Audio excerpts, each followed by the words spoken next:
The COVID-19 pandemic has hit the U.S. hard and seriously disrupted the U.S. military's combat readiness and deployments.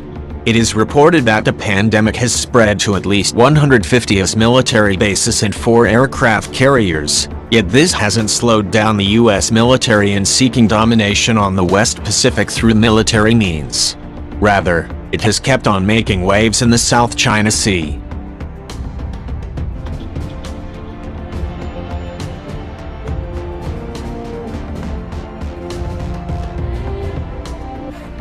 Why has the U.S. military intensified its moves in the South China Sea while its combat force is weakened by the COVID-19 outbreak?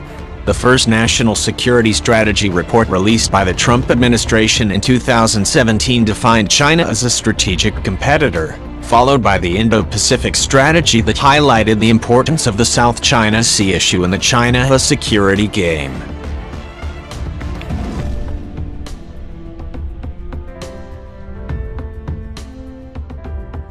From the perspective of the U.S., the South China Sea is indispensable for maintaining its maritime domination on the West Pacific, because it is a critical waterway to pursue its maritime hegemony, and also an important leverage to curb China's rise and suppress the development of Chinese maritime forces.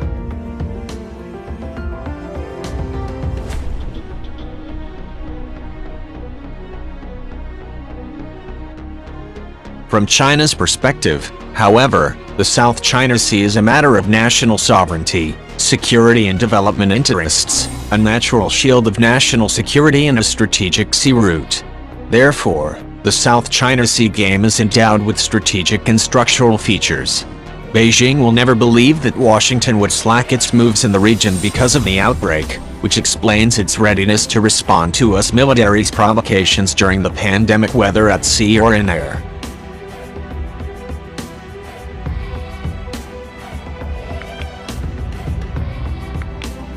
What new moves will the U.S. military take in the region during and after the pandemic?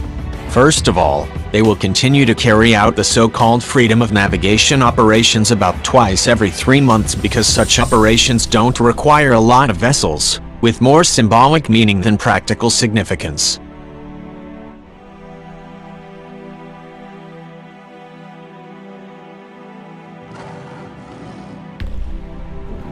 Second, the joint military exercises between the U.S. and its regional allies and other military activities will be postponed or canceled.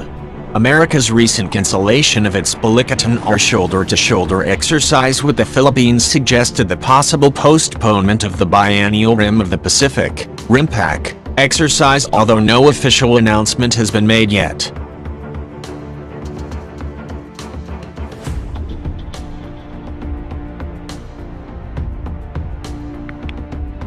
Third, the U.S. Indo-Pacific Command Service vessels are able to perform military operations in the South China Sea even without aircraft carriers.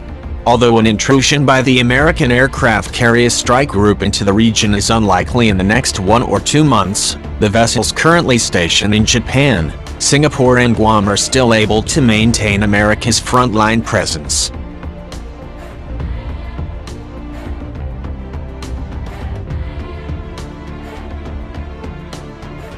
Fourth, the U.S. military will stage more deterrent operations to guard against China's possible moves across the Taiwan Strait or in the South China Sea amid the COVID-19 outbreak. It has recently adopted a high profile on the maneuvers of its military vessels and aircraft in the East China Sea and South China Sea, which was obviously intended to exert deterrence at this critical juncture.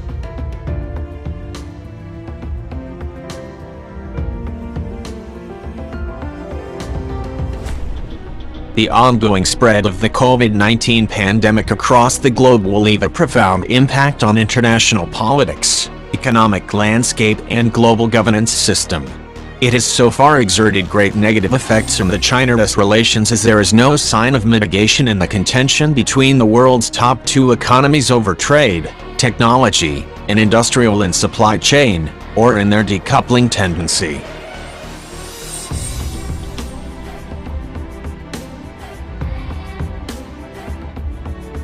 As the U.S. presidential election is just around the corner, the so-called China issue will be an unavoidable subject in the campaign of both the Democratic and Republican parties. As far as the South China Sea issue is concerned, the U.S. government's tough stance against China, as showcased by its military operations on the sea, will not only cater to part of the voters at the home, but also consolidate its relations with international allies.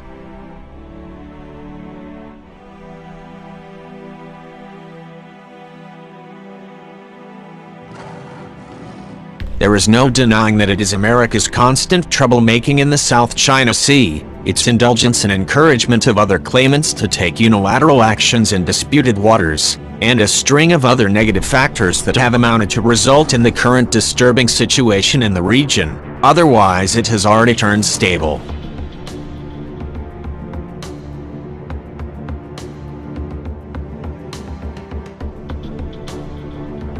The South China Sea is the common home for all countries along its coast, including China, and an important platform on which China and ASEAN nations jointly build the maritime community with a shared future. Its lasting peace and stability not only serve the interests of regional countries, but also meet the expectations of the whole international community.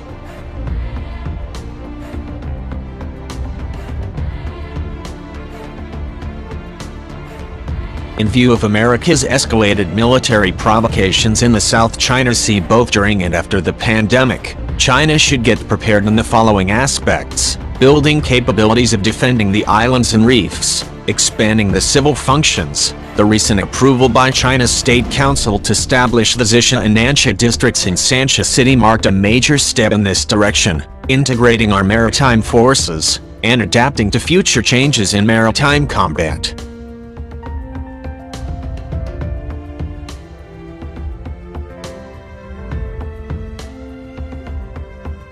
In the meantime, China should take the initiative to promote maritime cooperation with countries around the South China Sea, expand consensus with them and accelerate the negotiations on the Code of Conduct in defiance of external interference. China should make utmost efforts to establish a regional order featuring justice, transparency, openness and cooperation, and avoid turmoil or subversive changes in the South China Sea.